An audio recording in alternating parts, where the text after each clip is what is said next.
Well, chat, we made it. Hopefully you don't hear the fans going on because it is hot as heck in the room I'm in. It's that freaking Batman. That is, we finally made it to the final, to the final show, the final retrospective. Until season 2 of Cape Crusader comes out, which is probably gonna happen as soon as the video uploads, because we know that they love messing with us. As soon as I drop this video, it's gonna get an announcement. It's gonna be like Cape Crusaders Season 2, 2026. So what's funny is that, like, I know we already talked about it, but like the fact that we started the retrospective before Cape Crusader finished, Yeah, and now we finished it a year after Cape Crusader came out. Man, time flies, doesn't it? well, I also just want to say first of all, thank you because you guys really do view these and yeah. Go ahead. Like, you guys view these and you guys seem really to enjoy so far the retrospective about Batman.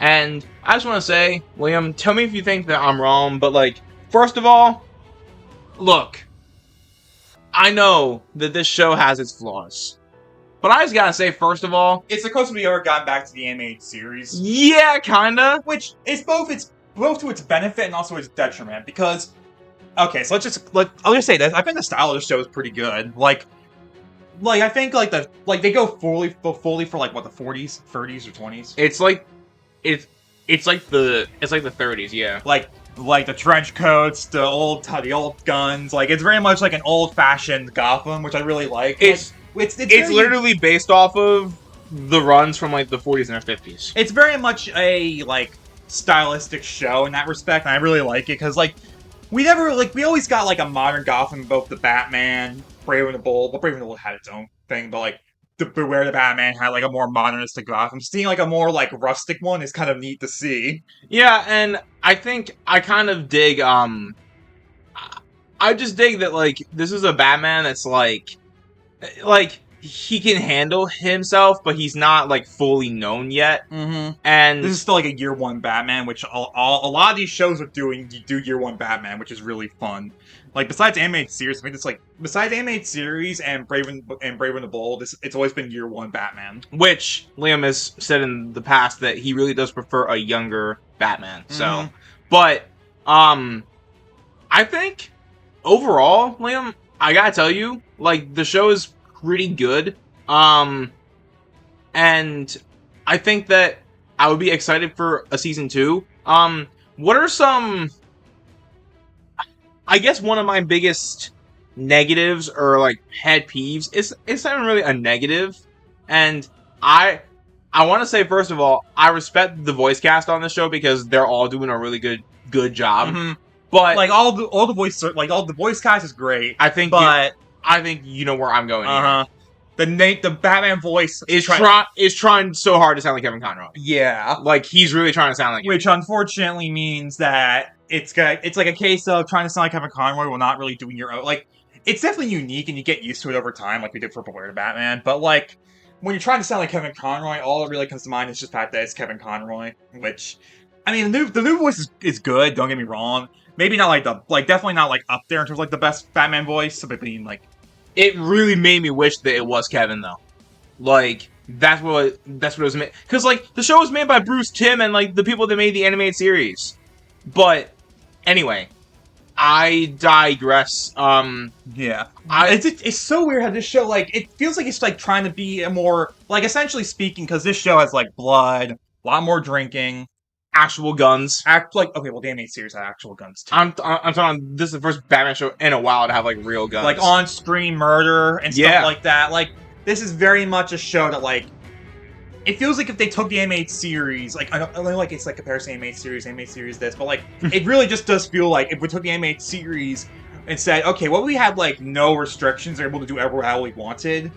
And like it feels more like a noir, like it feels more like a noir with Batman in it versus like a Batman show with like the animated series was more like. Actually, that is kind of a good point. It feels like a noir crime drama that features Batman. Which, like, I actually like I like the main cast of characters. I mean, like, Batman himself is pretty good. He's kind of like stoic, but like he learns to be more open over time, of course. Alfred, I like Alfred. Like this show proved to me that Alfred doesn't need to be a badass, kick-ass like butler slash like I know that you gotta keep like some parts of the story there. Like he was like a soldier and stuff like that. But like Yeah. he don't need to be actively helping Bruce. He doesn't even be there to be there when Bruce needs help. Because Alfred, at least to me, has always been Bruce's moral compass. Uh huh. And so Having him actively helping Batman on the field kind of reduces the idea. Because I don't know, man. Sorry, but we're Batman rambling. Anyway, but I like Barbara. I like Jim. the fact that Jim's the only good that him they make that, a- like Jim and like Montoya are like the only Like- good cops Mhm. is crazy to me. Yeah. I like all like they're all good characters. I like them all rounded out. They're all rounded out. Like it's not like a thing where like Batman is like being like he's in danger all the time and he always needs to be saved, but it's not Yeah. also Batman needs to save all their butts. Like it's a nice even trade where like they do stuff, but also Batman does stuff. Like I think it's it was a good kinda- middle ground. I think it was kind of nice after, and like I'm not shitting on Beware the Batman, but there's just like an observation that like I made, the fact that it's nice to have a Batman that's actually capable Mm-hmm. and not, you know, needing to get bailed out constantly. Which I know when you know Batman's younger, he's not in his prime yet. He can't solo V40 guys. Mhm. But it is nice to see in the Caped Crusader show that not only is he capable, there's a couple scenes where he does like interrogations and he's actually scary, Mm-hmm. which is something that he wasn't in, you know, Beware the Batman. And Because of those lips. really, actually, granted, he actually wasn't really scary in anything besides like Batman the Animated Series. Like, This show, like he's not really as scary as most animated series, but definitely is closer to being scary. well, but I'm saying, isn't that like a key part of the character? Mm-hmm. Yeah. Like, yeah. What you think about Harvey Dent on the show? Because that was actually kind of interesting how they like compare. I liked Harvey better on this show than I did on Beware the Batman. I'd say like I actually do think he is slightly. I actually kind of like him better. Okay, animated series hones up the tragedy of him more, but this show actually does more with him as an actual character. That's, you know what? I actually agree with that. Mm-hmm. Like, I think He's not just Bruce's friend who runs for mayor, and then becomes Two-Face. no, there's actually more to Mhm. Harvey here. Like, there's more to Harvey. Like in he this won't show. like they like play up the Two-Face angle, but like don't have it be like the main thing that's like the key thing. It's like it's about like the fact that he wants to get revenge on Rupert Thorne, but in Prime. Yeah. But, like he also like has these moments like he wants to like do the right thing and do it like fairly. Yeah. It's actually like really interesting because we really never see that. Like he's like working with the cop, he's like working with Jim and Barbara, but at the same time also not. Yeah. And it's like, but then which leads to him sacrificing himself to save Barbara, which is like a really and it's actually kind really of big moment. and it's kind of nice because in, you know, Beware the Batman, Harvey was just I'm just gonna say it. Harvey was literally an asshole Mm-hmm. in that show. Whereas here, he's like smug and he's a prick, but he's not like an asshole. It's so funny. Okay, go ahead. He actually has Gotham's best interest at heart. Yeah, it's just the fact that he's kind of a jerk sometimes about it. Yeah. I love the fact that like it's how he becomes Two-Face. It's so freaking weird / funny because like it's just a random guy shows up, toss acid in his face, boom, Two-Face. I remember you saying like they're changing his origin to not have Batman be a part of it. Mm-hmm. But I do want to say though, at some point you do have to change it up a little bit. Yeah, and like on that note, changing up. Can I just say like before we get to like the like villain ramble because that's what we always do because like we talk about the villains. Okay, this is my personal pet peeve with this show. Why did they have to make Bullock corrupt? Like Right. totally corrupt. Right? Why? Like I know they were just doing it for the sake. Like I noticed that like for every single one of the like new Batman things, they make one character corrupt. Like for the Dark Knight the movie, Montoya, well she was called Ramirez in there, Yeah. but she was essentially Montoya was corrupt. Uh-huh. And in Beware it was Dent, and in this it's Bullock. Yeah. Which like I mean like I don't mind it as much because it's not like it's like a continuous thing where like Bullock keeps I'm getting just the saying, short though, stick. But like the weird part is that Bullock is like, you know, Bruce Timm's character. You would think that like he would, cause like y'all, if you guys watched the animated series, Bullock was not a corrupt cop. he was a jerk. He was a slob. He had his own morals, though. Hmm. He wasn't corrupt. He was just he was just, you know, an asshole. But he was still a good cop, though. Good cop in Gotham, but that's its own can of worms. I don't want to get into that. But yeah, No, but like I'm saying, he was a, you know, good cop, and it kind of imagine Bullet for Bullock, but Bullock was like corrupt. It wouldn't hit as much because I think that deep down inside, at least in the animated series, Bullock is actually a halfway decent person. He's not perfect, but here he's literally like, it goes from like, okay, maybe he's like a corrupt guy, but then he literally like is trying to kill Harvey Dent for Rupert Thorne, which is like, no. We'll get to the origin shot at the end of the series, but I want to quickly talk about like episode by episode like villains. Yeah, sure. Yeah. So what'd you think of how they did like Penguin's like the seeds like the first Penguin's the first. I thought it was personally, I didn't mind her. yeah, I thought she was a pretty good like setup. I Yeah, thought it was kind of funny, the fact that she just openly kills her kid because she thinks that he's squealing on her. she definitely. Also, I love the fact that her ship has the giant hat. It's so ridiculous, but I love it anyway. Yeah, she has the same kind of. I mean, and like, I promise, I'm not getting political, but people said that she's not comic accurate Penguin, but like, Oswald Cobblepot would literally do the same shit that, you know, Oswalda did to her son. Mm-hmm. They just flip Oswald around. Cobblepot would like literally do that. They just flip some stuff. Like, I don't mind it when they flip some stuff around for characters. It's like they do something interesting, and Because she's not at the end of the day, she's still Penguin. Like the she's giant still hat, Penguin. the Yeah. giant hat and stuff like that's still there. Yeah, Oh, I like what they did with Clayface on this show. yeah, dude. Okay, Clayface firstly, is hard. making him like a stalker was like really creepy. But you know what though? I gotta say, I like how they did like the face thing with him. Like his face was like completely ruined. Like I kind of like it kind of fits more like the whole like the noir style like freaks versus the objectively more like supernatural monsters. This isn't Batman. I mean, like, yes, he's fighting monsters Like, too. okay, but we'll get to that. But I do like how the elements to like a lot of Batman's villains on this show is that they're just freaky as hell. Like more like body horror than actual. More than like actual like supernatural shit. Yeah, and it goes straight to Selena Kyle, which she's so weird on this show because like they openly say that like, oh yeah, she's been stealing stuff all the time, and then she becomes Catwoman, and then it leads to her, which it's like a weird thing, like kind of leads to like Gotham's cops are corrupt thing. Yeah, I think this is the first episode that we like really see Gotham's corruption. Mm-hmm. So what's next after that? Is that Harley? No. Is that? I will talk about Harley next, but also Okay. shout out to Tom Kenny being Firebug, not Firefly, Firebug. Yeah, he's not Firefly. Which you make a He's little joke Firebug. about. Yeah, But also the fact that like Bullock openly like lets Firebug go to cause mass destruction, and like it's really creepy. Like he's like how he sees the world, like really creepy. yeah.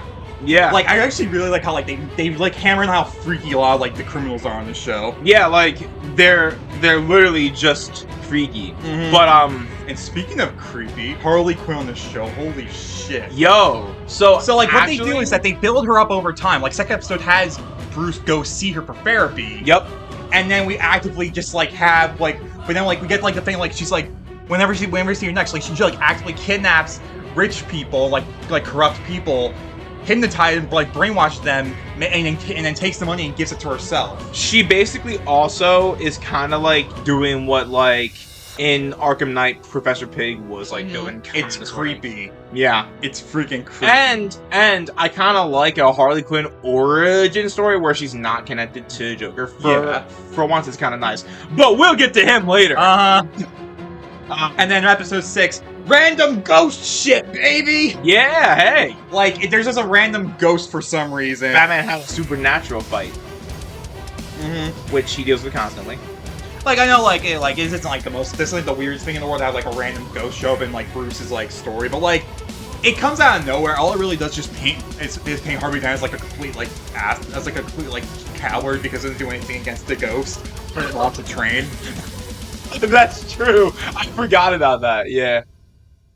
And then episode 7, look, there's some things in my life that I can agree to that I like.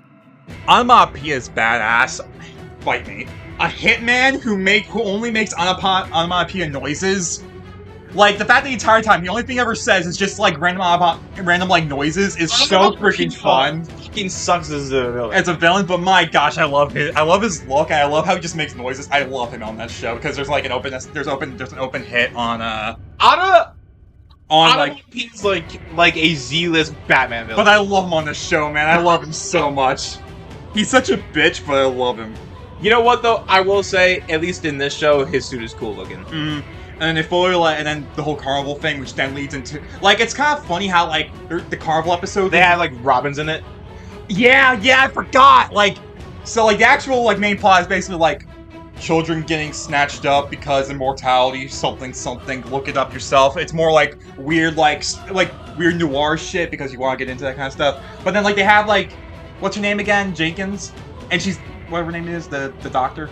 Oh, yeah, she's like Leslie Tompkins. Yeah, and like she's there, and she's like, it's really cool to see her, and like she's she's take care of an orphanage of Robins, which like she's got Carrie Kelly, I think it's Tim Drake, and then Dick, and she's like really cool. Yeah, no, they call him like Grayson or something like that. Yeah, which is really cool. It's like oh, it's all the Robins. Yeah, well, Batman's orphan, he has all of them right then and there to pick up.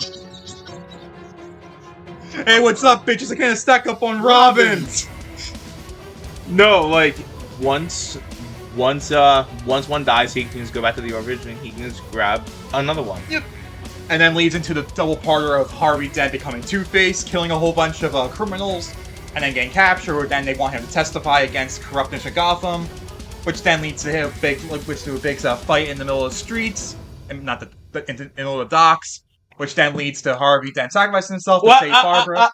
That aura forming shot. And then leads into after Rupert Form after all of it's done, Batman throws a batter at Rupert Form from the window, and you just see Batman staring at Rupert Form in the lightning storm. And it's so fucking cool. And then right here, it's badass. That is the best scene in the whole show. At least and then we end the show with a Joker teaser. So. Which I think that this show will get a season 2. I feel like what they're gonna do is they're actually gonna save Joker for the final couple of episodes.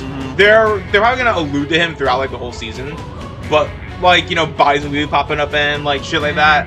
Bodies will come up, right? And it'll be like, oh well, we can't deal with this now. We have to deal with our own current issues. But then at the end of the season, Joker's going to do some crazy shit. So they're building up the Joker as the next season's main villain. Blow through him in the first 2 or 3 episodes. I don't want that. Yeah. Honestly speaking, the show itself, okay, granted, it doesn't have nearly as much stuff as Bird Batman or Brave and the Bold, but it's pretty good. Yeah, and I kinda the animation's good, the voice cast is solid. I know that I was used to say I wanted more episodes for shows. But I can't lie to you, I kind of like the 13 episode Actually, there's only 10 episodes for this one. Okay, but I'm saying, I like the 10 episode structure though. It's kind of nice. You can just, binge it if you really wanted to. And the show's easy to follow. It's deep, but it's not too deep. And here is the thing, especially when it comes to this show, if you turn off your brain and don't compare it to the animated series, it's pretty good. Yeah.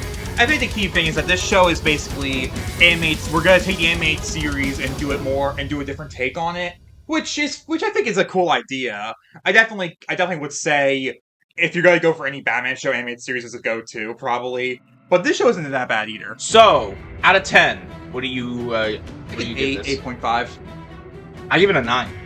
Nice. Yeah, it's definitely my third or fourth favorite Batman show. What day it is. I guess now, overall, are you glad that we have done this retrospective? I'm actually really glad we died because we got to see the Batman, we got to see Brave and the Bold in full, we got to see Beware the Batman for all its qualities.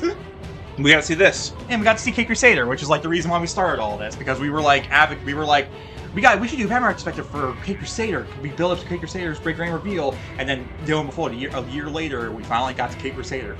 Yeah, and I feel the big thing I like about this, if I may go on a tangent, is that all of these shows all together, there's so much, like, you think that, like, Batman would have, like, all the shows would, like, fall into the same thing, but all of them are pretty different from each other. Yeah. You have the classic and amazing animated series, you have the new Cyberpunk Batman Beyond, you have the more toyetic and more, like, action-oriented The Batman, you have the like classical. the classic, like, Brave and the Bold. 60s, like, love of the old comics, Brave and the Bold. And You have the more out there take of Beware. what I'll say for Beware, tell me if you think that I'm wrong. They tried. You have the more out there take for Beware the Batman, and then you have the more, like, arguably the most gothic Batman we've gotten ever since the animated series, and in the form of Caped Crusader. Yeah. Like, you definitely have a lot of variety on your hands. And considering that, you know, Batman's like not only just like my favorite superhero, he's my favorite character in all of fiction. Like, it's kind of cool to see, cause like I watched the Batman as a kid. I watched Batman Beyond as a kid. I watched the animated series as a kid, obviously. But I never got to in full see Brave and the Bold, and I never got in full to see Beware the Batman. And I wanted to watch Caped Crusader when it came out, but Liam and I agreed to do this retrospective. So I saved it and I put it off, and I'm glad that I did. And I'm just glad that Liam got to experience this, because Liam has always told me that he does think that Batman's cool, but I think it was cool for Liam to see how cool Batman can be in all these different kinds of ways. Mm-hmm. And also, tell me if you think, Liam, that I'm wrong here, but every show got something right. Yeah. Like, I think every show did Well, like, animated series for Batman Beyond, we got the ones right there. But, like, the Batman, I think it was a cool year one, at least season one, I think was really great in terms of adapting to year one era of Batman. Brave and the Bold was just Pure like, fun. Yeah. Like, pure fun, like, good old classic Batman. Beware Adapt was more or less a cool... Okay, you want to give reason for Beware. Beware, what I'll give them credit for was that they tried something different with it. Like, they tried to make, again, a year one Batman story. And they tried to change his origin a little bit, only just because I also give them credit because they did do a lot of comic stuff where, like, Batman doesn't fight a lot of his, like, heavy hitters until, like, year 3 or 4, right? Like, if you want to be technical, Batman does not fight Joker until he's, like, 5 years in. Like, he is, like, established when Joker comes around. So, I do respect the fact that Beware the Batman tried. But Caped Crusader, I think, nailed the gothic vibe. The gothic, also, the noir gothic vibe. Also, I know that this doesn't matter, but the fucking sky shots are back. Mm-hmm. Where like, the sky shots are like, different colors. Mm-hmm. Like, I love that Batman shows do that shit. And I missed it, especially in like They did it a couple times in Beware. Beware had it a couple times, but like it was mainly just like dark blues for most of it. But like, Brave and the Bold didn't really do that. I mean, like, they kind of did, but no. But like, I'm saying, I think that something that should be in every animated Batman show is that Gotham has like an orange sky, or like a purple sky, a red sky, or a green sky. Red skies always go hard. Yes, but no. But like, I'm saying, like, the Batman, Gotham would sometimes have like purple skies or like orange skies or like green skies. I'm just saying, I'm a sucker for like aesthetic and vibe. Like, it's something that's different. You know what I mean? Mm-hmm. And like, I think that I just appreciate that, like, every show tried to do something different, but also I'm not gonna sit here and say that every single show destroyed Batman, because every show, I think, was faithful to the character. Yeah, well, in some way, shape, or form. In some way. I think at the end of the day, there was nothing as abhorrently bad as, say, Ultimate Spider-Man or Marvel 2017 Spider-Man for very different reasons. Oh, God. There's nothing as bad as those ones. Where they just actively felt so obtuse of the character. But that was the big thing I was worried about when it comes to doing this retrospective, that we're eventually going to lead into a show that, like, took the character and kind of ruined him forever. I mean, the fact that it was able to bounce back after what Beware did, like, hey, I can't hate on that. Yeah. Hopefully we get season 2 soon. I'm hoping I really do hope they put a teaser out for it in the next coming and like after when this comes out. Right. So we got one more video. It's gonna be a tier list, and we're ranking what every season. Every single tie-in movie for these series. Okay, cool. So the only thing we really need to watch is the Brave and the Bold movie. Okay, and we'll be good. All right, cool. Which I mean, like we gotta count it because it's like Brave and the Bold movie, which is like really weird when you consider the fact that it came out like years after the Scooby Doo Brave and the Bold. Okay, we should watch it tonight. All right, no, yeah, you're playing tonight. Yeah. Anyway, see you guys. Peace out. Anyway, Creepers are good. Same.